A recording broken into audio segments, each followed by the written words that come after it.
जय श्री कृष्ण चैतन्य प्रभु नित्यानंद श्री अद्वैत गदाधार श्रीवासादि गौर भक्त वृंद। हरे कृष्णा कृष्णा कृष्णा हरे हरे, हरे Ram Ram Ram Hare Hare. Hare Krishna. Welcome back. So in the previous session we were discussing about how Krishna comes from the spiritual planet or Goloka Vrindavan to this material realm from time to time to actually advertise about his pastimes in the spiritual world, and then he performs those same kind of pastimes in this material world along with his cowherd friends and the gopis and the inhabitants of Vrindavan, and that displays the the happiness that is existing or present in the Vrindavan loka, or Goloka. And we can see that the devotees in Vrindavan, they know nothing but Krishna. Their entire life is centered around Krishna. Right? So that is how the Krishna consciousness is actually. That everything is centered around Krishna. And so that's why Krishna calls. Prabhupada named this society as International Society for Krishna Consciousness. Means we get aware about Krishna, who he is. He is actually a God, Supreme Lord, and that is the knowledge which is acquired when we study through the Sambandha Jnana. The Sambandha Jnana is nothing but understanding Lord's position and our position and what is this material world, and understanding our relationship, and then understand that it is currently broken. you know we have broken that relationship with Krishna, and we need to re-establish that relationship. So in order to do that, Krishna comes to this world and he displays his pastimes. And then when we read about him, then we get attracted to those pastimes, and sometimes we start thinking, okay, I should also go there, you know. And then we desire that, and once our desire grows more and more, then we become serious, and then we prepare our life in such a way that at the end of the life we go back to Godhead. So all this will be discussed by Srila Prabhupada in the future part of this introduction, and we are going to study those things in details. So today, in the today's discussion, now we'll study about the spiritual abode of Krishna. So spiritual abode of Krishna, we saw last time that this part of the topmost part of this spiritual abode of Krishna is called as Goloka Vrindavan. Now this is not somebody's mental concoction who has come up with some diagram like that. Actually this is given in our scriptures, and all the details are given in this verse, like over here, Brahma Samhita 543, Goloka Namni Nija Dhamni Talesha Tasya. So these are the prayers actually which are sung by Lord Brahma himself in Brahma Samhita. He is giving the description of the spiritual world because he was shown by Krishna when the universal creation happens. Then Krishna gives the Vedas to Brahma. He gives the knowledge about the Vedas to Brahmaji. By its knowledge is transformed from Krishna's heart to Brahmaji's heart, and also he gives the darshan of the spiritual world, so that because Brahmaji is one of our acharya or guru, he is a starting guru. He is a starter of the parampara.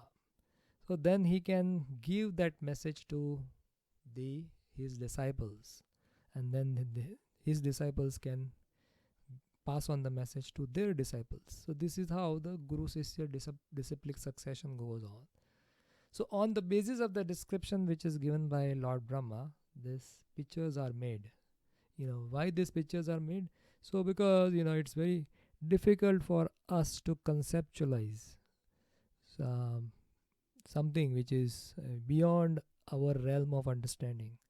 So to make us understand, the artists, they have put efforts, and they have studied these scriptures very carefully, and on the basis of the scriptures they have done this depiction of the spiritual world. So the Goloka Vrindavan and below the Golok Vrindavan is the Vaikunta planet, and below that is uh, actually the material world, which is over here. Now, this picture, if in because it has to be put in a picture, it is put one on top of each other, but it is not exactly like that. It may not be like that. It could be, one on side of each other. But just to give us understanding and put it so that pictures, it can be put in such a way that we can understand it just by looking at it. So that's the reason it has been done like this. Okay. Now, coming back to our discussion over here, the spiritual abode. The abode of Lord Sri Krishna is described in Bhagavad Gita, 15th chapter, verse number 6. Na tad bhasyate suryo na sasanko na pavakaha yad gatva na nivartante tad dhama paramam mama. So what Krishna means by this verse, that the supreme abode of mine is not illuminated by sun or moon, nor by fire or electricity. Those who reach where? To the spiritual planets, or those who reach it never returns to this material world. So those who go back there, so once we go back there, we won't come back to this material world again. Having experienced the troubles in the material world, we don't want to go back there again. So we made a mistake, and by making a mistake we came here. We wanted to experience separate from Krishna, but once we experience that, then we don't want to go back. Like example can be given that when a child sees fire and the fire looks very attractive, so the child says, "Mother, I want to touch that fire." And the mother says, "No, you cannot touch the fire because you'll get burned." But the child starts crying. Then, "No, I want to touch it. Looks so nice and beautiful. I want to touch it." So finally the mother says, "Okay, do it." As soon as the child touches the fire and gets burnt, and do you think the child will touch the fire next time? No. So similarly, when we come, we want to go back. In fact, Krishna tells us, "Don't go, don't leave me. I'll be very, very unhappy, I'll be very sad actually. So please don't go." He requests us, but we want to come. We don't want to stay with Krishna. So that's the reason we come to the material world. And when we come here, then we experience all these troublesome things, So many things we have to go through. And it is not like one lifetime, but we are going lifetimes after lifetimes. That's why Krishna says that he gives the forgetfulness. Because if we remember all the difficulties or troubles which we go through in this world, if we remember all these pains, then we will not be able to enjoy. So in the 15th chapter, 15th verse of Bhagavad Gita, Krishna says, "Matah smriti jnanam apohanam cha." Means I give the remembrance, and I also give you the forgetfulness. And why he gives forgetfulness? So that we can temporarily think that we are the enjoyer and we can enjoy. Basically, he is giving us opportunity to enjoy. But there is a limit within which we are. And that limit is basically the boundary of the universe. So we are within this universe, and then we can enjoy within that limit within the universe in whatever way we can. But then Krishna comes from time to time, and then he advertises about his universe. He tells there that, in my world you don't need sun or moon for lighting or fire or electricity. Because all this Brahma Jyoti actually is the bodily effulgence of Krishna. So here we see this effulgence which is coming out of the planet. This is called as Brahma Jyoti. Here it is Brahma Jyoti. Here you can see. So that Brahma Jyoti is nothing but the bodily effulgence of the Lord. So that is enough to light the spiritual world. And then somebody who goes there will never come back. This verse gives us a description of the eternal sky. Of course, we have material conception of the sky, and we think of it in relation to sun, moon, stars, and so on. But in this verse, the Lord states that the eternal sky, there is no need for sun, nor for the moon, nor for the electricity or fire of any kind, because spiritual sky is illuminated by the Brahma Jyoti, the rays emanating from the Supreme Lord. So there is a effulgence or aura, we can understand. A lot of people say in this contemporary world we use this word aura. So even people like us, have some kind of aura. We need some instrument to detect it. But Krishna's effulgence is not like that. His effulgence is spiritual, and his effulgence is also spiritual. He is also spiritual. So that effulgence which is coming out of Krishna's body is the Brahma Jyoti. So I have tried to put this in a picture form so that we understand. So Krishna is in the middle, and then all this bright light coming out of him. So that is the Brahma Jyoti. So in the 14th chapter, BG means Bhagavad Gita. This is a short way of writing it. BG, Bhagavad Gita 14:27. So 14th chapter 27th verse, Krishna says, I am the basis of impersonal Brahman. So this Brahma Jyoti is also called as sometimes impersonal Brahmans. Why impersonal? Because this is also actually spiritual. So Brahman means spiritual. Something which is spiritual is called as Brahman. This is not Brahman or Brahmin. Brahmin is different from this. Brahmin is one of the, there are 4 varnas and there are 4 ashramas. Brahmachari, Grihastha, Vanaprastha, Sannyas. These are the 4 ashramas. And there are 4 varnas. Right? Brahman, Satriya, Vaishya and Shudra. So this is not Brahmin. This is Brahman. Brahman means spiritual. So he's saying that this Brahman is actually spiritual, but it is impersonal, because there is no impersonal means there is no personality in this Brahman. It is impersonal means you can think of it's like it's there, it's existing. Personal means there is a person. So Krishna is both impersonal as well as, or Krishna can be realized as both impersonal as well as person. So the person realization is considered higher than impersonal realization. It's because impersonal is the bodily effulgence of the Lord, which is also spiritual. So that's why it's called as impersonal Brahman. But that's an impersonal feature. It's like you can think in terms of sun. But the sun rays is actually impersonal feature of the sun.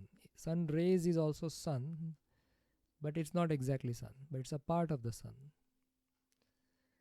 So impersonal sun rays is experience of sun, and then the sun disk which we see is also experience of a sun. But then there is a sun god too, who controls the sun. So that is the highest realization according to Krishna himself. In the 12th chapter of Bhagavad Gita, the verse number 1, actually Arjuna is asking question that what is better, the impersonal realization or the personal realization? And Krishna says, for somebody who is embodied, means we are all embodied, we are within the body.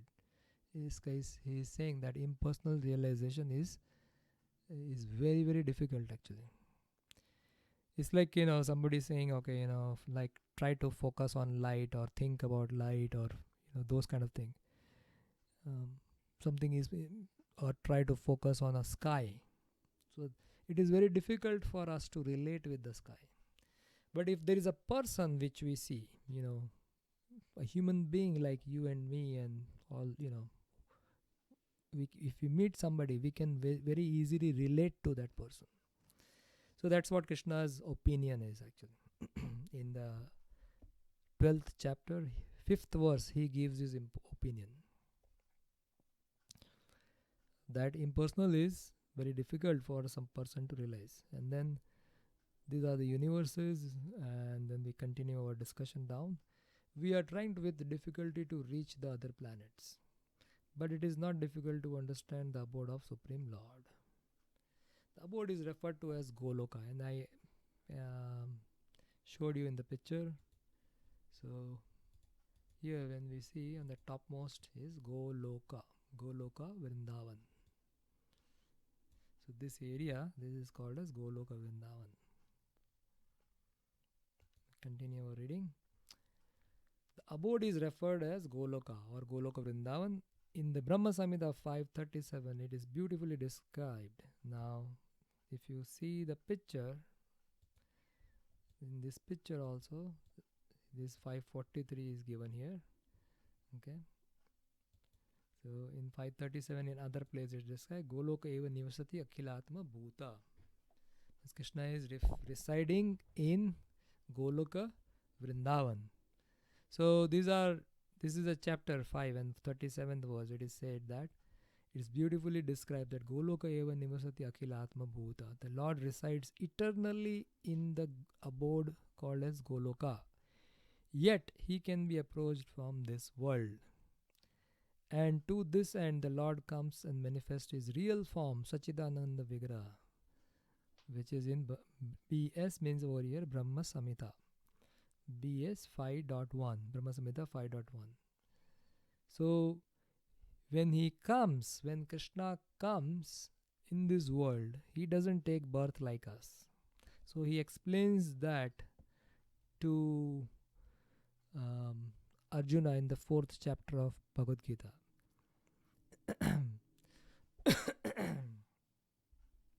And I think B.R. Chopra's Mahabharata has made it very famous. He's saying Yada Yada Hi Dharmasya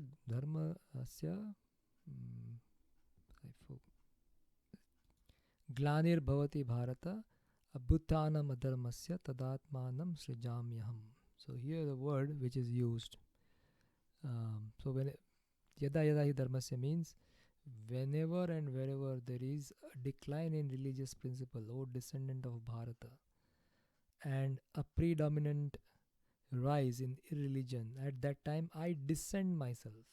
He doesn't take birth. So Srijami over here means he manifests himself. So Krishna's manifestation or appearance in this world can be compared to, he's like a sun. Sun is always existing, in somewhere the sun is always rising. So similarly, Krishna, when he comes, he doesn't take birth because he is eternal. And his way of coming to the earth is he just appears. Like just the sun appears from the horizon in the east. So similarly, Krishna just appears. He is always there, but he appears or he manifests from time to time. And then we can see him. The Lord resides eternally in his abode Goloka, yet he can be approached from this world, and to this end the Lord comes and manifests his real form, Sachidananda Vigraha. When he manifests this form, there is no need of our imagining what he looks like. To discourage such imaginative speculation, he descends and exhibits himself as he is, as Shyam Sundara. So this is the actually original form of the Lord. Shyam Sundara is in a two-handed form. That is his original form. It's not four-handed, but original Shyam Sundar Krishna is two-handed form. And we should not, imagine that he could be like this or that. He comes and he shows himself. Okay, I'm like this. It's like, the best way to know about the personal features of, very top personalities, is just go and ask them how they are. And then they will show that. If we have friendship, they will show us. Unfortunately, the less intelligent deride him because he comes as one of us and plays with us as a human being. But because of this, we should not consider the Lord as one of us. It is by his omnipotency that he presents himself in his real form before us and displays his pastime, which are replicas of the pastimes found in his abode. So, as I said earlier, he comes here and he shows his pastime again and again, which are actually trailers of the original movie, which is actually going on in the spiritual planet, in the Goloka Vrindavan. And then Prabhupada is talking about planets are floating in the Brahma Jyoti. So in the effulgent rays of the spiritual sky, there are innumerable planets floating. The Brahma Jyoti emanates from the Supreme Abode, Krishna Lok, and the Anandamaya Chinmaya planets, which are not material, floats in those rays. So all these planets, actually, in these pictures also, you see, these are all actually planets. See, they are all actually floating in the spiritual sky, which is basically Brahma Jyoti. Another diagram will make more clear. So these are like, you see all these planets. So these are all the planets which are floating, and there are innumerable planets in the Vaikuntha land and in the Goloka also. There are innumerable planets. Here only the lotus like petal is shown, but everywhere actually there are planets. And the planets are in the form of petals. Right? So these are all floating in the Brahma Jyoti, because the Brahma Jyoti is coming from the center, from the Lord Himself. And Brahma Jyoti is coming out of here. So you see this part of the rays actually. So this is all Brahma Jyotis. They are all floating in the Brahma Jyoti. This is what it means. The Brahma Jyoti emanates from the Supreme Abode, Krishna Loka, and the Ananda Chinmaya planets, which are not material, floats in those rays. The Lord says, Na tad bhashyate suryo na sasango na pavakaha yad gatva na nivartante tad dhama paramam mama. 15.16 Bhagavad Gita. One who can approach that spiritual sky is not required to descend again to the material sky. But once you go there, will not come back. In the material sky, even if we approach the highest planet Brahmaloka, what to speak of moon, we will find the same condition of life, namely birth, death, old age and disease. Basically disease and old age. So these are the four things which is there, Janma, Mrityu, Jara, Vyadhi, which is there from the Brahmaloka, or the topmost planet in this material world, to the lowest planet. No planet in this material universe is free from these four principles of the material existence. So there is birth, death, old age and disease in all the planetary system, from top to bottom. Now this presentation I made many years back, and all these pictures were not available. So all these pictures which you see here, both these pictures were not available at that time. So when I created this presentation, I had to come up with some picture to make it understand. So this is the best I could come up with. Of course, it is not anything near to what it's there in the pictures. So here what I have mentioned is Goloka Vrindavan, not illuminated by sun, moon, nor illuminated by fire and electricity. And all these planets are actually spiritual planets flowing in Brahma Jyoti. So this is Goloka and all the other planets. And the Brahma Jyoti is nothing but the effulgence of the Lord. And one who reaches the Goloka never returns back to the material world. So this is the best news we can hear, on the day of, today is the Father's Day, right? So it is the best news we can hear about. Once we go there, we don't have to come back, never, to this world. But the problem is that we don't think that we are suffering in this world. None of us, unless all this condition comes. I mean, we can see that people are suffering around us, but until and unless it hits us, it doesn't hit our mind actually. By only when we experience some difficulties, then actually we really feel about it. But otherwise, Krishna makes us forget others' pain. Or sometimes if it is close relative, we may feel pain for some time, but otherwise, we are just again going back into the same mode of enjoying in this world. So here Prabhupada continues, the living entities are traveling from one planet to another, but it is not that we can go to any planet we like merely by mechanical arrangements. So now we find that science and space technology, they are trying to do this. They're trying to go from from one planet to another planet by mechanical arrangement. But that is not possible. Why? Because let's say you need to go from one country to another country. You need so many procedures, like you need visa, this, without visa, without, and then you have to apply for the visa, and then they see that you're qualified to come to this country or not. All this, there's so much procedure. Even if you want to go in this world from one country to another, then how can we go to another planet altogether? There must be some qualification. So if we desire to go to other planets, there is a process of going there. That's what Prabhupada trying to say. This is also mentioned in Bhagavad Gita. That's what Krishna is saying. How to go to the other planets? He is saying, Yanti deva vrata devan pritrin yanti pritevrataha. 9th chapter, 25th verse. No mechanical arrangement is necessary if you want to go to interplanetary travel. The Gita instructs Yanti deva vrata devan. The moon, the sun, the higher planets are called as Swargaloka. Right? These are Swargalokas, actually in the region of Swarga. There are three different statuses of planet: higher, middle, and lower planetary system. And we see this in the diagram. Right? In this diagram, actually, the previous diagram, we saw that higher, middle, and lower planetary system. So this is what Prabhupada is talking about. This is lower, from Atala, Vitala, Sutala up to Patala. This is lower, and Bhu or Bhurloka, or where we are, is called as middle planetary system, and above us, Bhuvar to Satyaloka, is a higher planetary system. So this is what is mentioned here. The moon, the sun, and the higher planets are called as Swargaloka. There are three different statuses of the planet: higher, middle, and lower planetary system. The Earth belongs to the middle planetary system.